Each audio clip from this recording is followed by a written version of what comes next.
Nous voulons lire la parole de Dieu dans le livre de Josué, le chapitre 10. Nous demandons déjà à quelqu'un de nous faire cette première lecture dans le livre de Josué, le chapitre 10, du 11e au 15e verset. Le livre de Josué 10, 11 à 15. Lisons la parole de Dieu dans Josué 10, le verset 11 à 15. Comme ils fuyaient devant Israël et étaient à la descente de Médéon, l'Éternel fit tomber du ciel sur eux de grosses pierres jusqu'à Azekah. Et ils périrent. Ceux qui moururent par les pierres de rêve furent plus nombreux que ceux qui furent tués avec l'épée par les enfants d'Israël. Alors Josué parla à l'Éternel le jour où l'Éternel livra les Amoréens aux enfants d'Israël. Et il dit, en présence d'Israël, soleil arrête-toi sur Gabaon, et toi, lune, sur la vallée d'Ajalon. Et le soleil s'arrêta, et la lune suspendit sa course, jusqu'à ce que la nation ait tiré vengeance de ses ennemis. Cela n'était-il pas écrit dans le livre de Juste? Le soleil s'arrêta au milieu du ciel et ne se hâta point de se coucher, presque tout un jour. Il n'y a point eu de jour comme celui-là, ni avant ni après, où l'Éternel ait écouté la voix d'un homme, car l'Éternel combattait pour Israël, et Josué et tout Israël avec lui, retournant à Gilgal. Parole du Seigneur. Grâce à Dieu. Nous allons rester debout et nous allons faire cette lecture une seconde fois pour une bonne compréhension. Il nous est dit dans le livre de Josué, le chapitre 10, du verset 11 au verset 15, que nous allons lire au nom de notre Seigneur Jésus-Christ. Comme ils fuyaient devant Israël et qu'ils étaient à la descente des bêtes errantes au rang, l'Éternel fit tomber lune sur la vallée d'Ajalon, et le soleil s'arrêta, et la lune suspendit sa course, jusqu'à ce que la nation eût tiré vengeance de ses ennemis. Cela n'est-il pas écrit dans le livre du Juste? Le soleil s'arrêta au milieu du ciel et ne se hâta point de se coucher, presque tout un jour.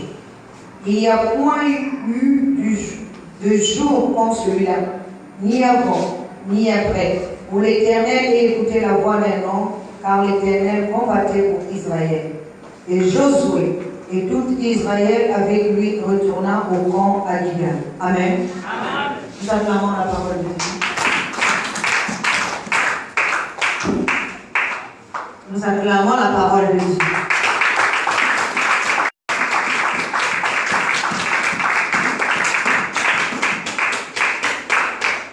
Aujourd'hui, nous avons commencé un nouveau thème. Et notre thème général du mois de février est la rencontre des époux. Le sous-thème dont nous aborderons ce matin est la rencontre de deux pôles. Amen. Je vais nous voir à ça.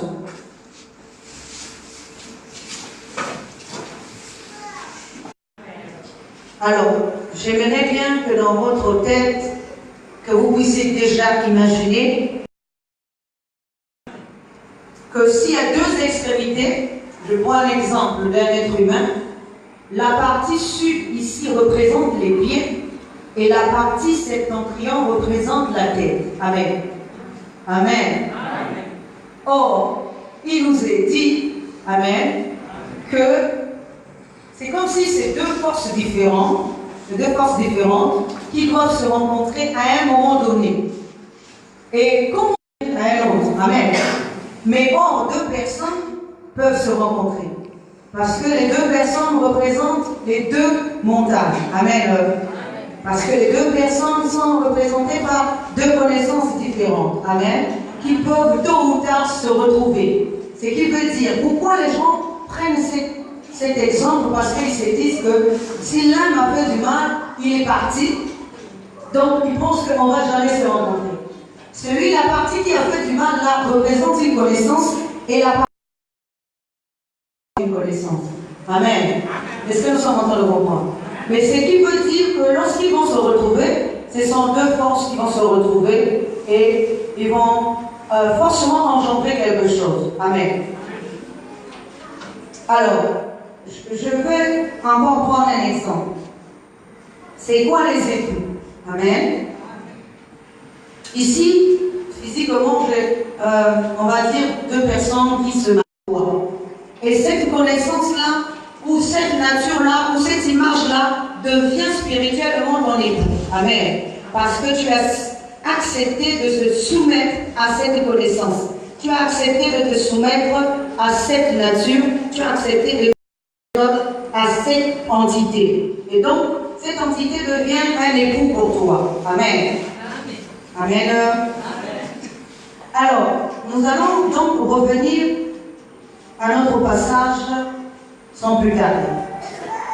La parole de Dieu nous dit, donc le premier verset, le verset 11, le premier que nous avons lu ici, il est dit, comme il fuyait devant Israël et qu'il d'Israël, et dit en présence d'Israël, soleil avec toi sous Gabaon, et lune, et toi lune sur la vallée d'Ajalon, et le soleil s'arrêta et la lune suspendit sa course.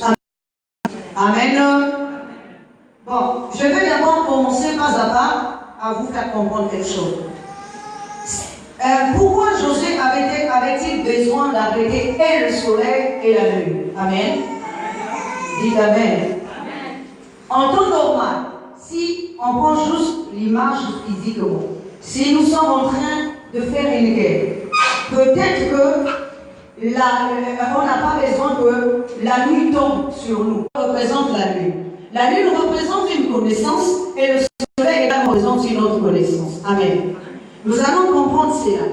Il nous est dit dans la parole de Dieu que lorsque Joseph était encore enfant et qu'il était allé rejoindre ses frères, il avait eu un songe. Et dans le songe, on lui dit